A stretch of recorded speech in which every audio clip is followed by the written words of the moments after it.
Hi, so I thought we'd look at a few of the verses from Job and in his suffering at the front of the stage where we can see the heavenly court behind him. He can't, and he can't see us. And we want to say, "Hey, God is with you. God is behind you," and he can't hear that.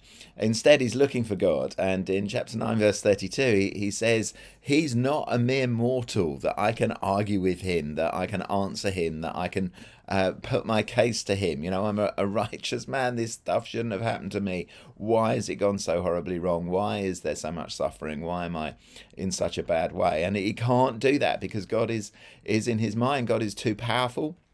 God is too wise, and God is too elusive. And what he needs is a human, someone who he can talk to, he can argue with, he can make his case for. And of course, we want to shout at Job. Job, not only is God just behind you, but Jesus has been born. Jesus is the God who is not too powerful for him to die on a cross. He's not so elusive because he's flesh and blood, and you can prod him and poke him and walk alongside him and listen to him and be with him. Jesus is not too wise in that he doesn't know where his mouth is when he's born. He doesn't know anything. He's a baby.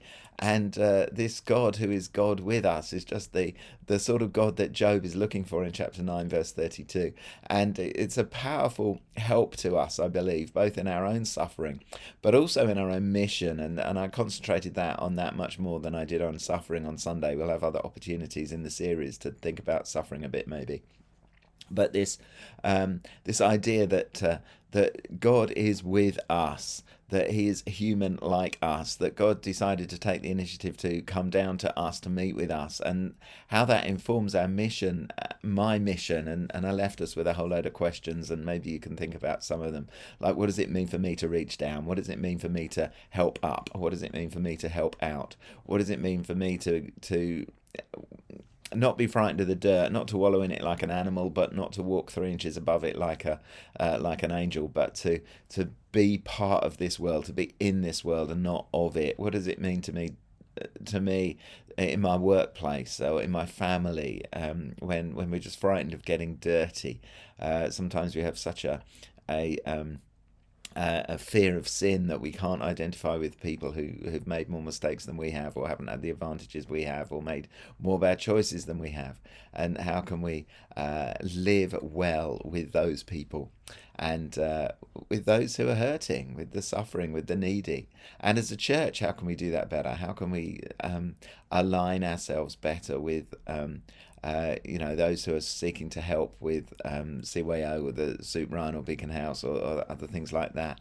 And how can we as a group support each other in some of those things? So loads of stuff to talk about. I hope it will be helpful. I'm sure it will be. And have a great evening as you think about incarnational mission. And also, just that idea that God is with us. That's his glory. And just such a beautiful thought. Okay, see you in a bit. Bless you. Have a good time. Bye bye.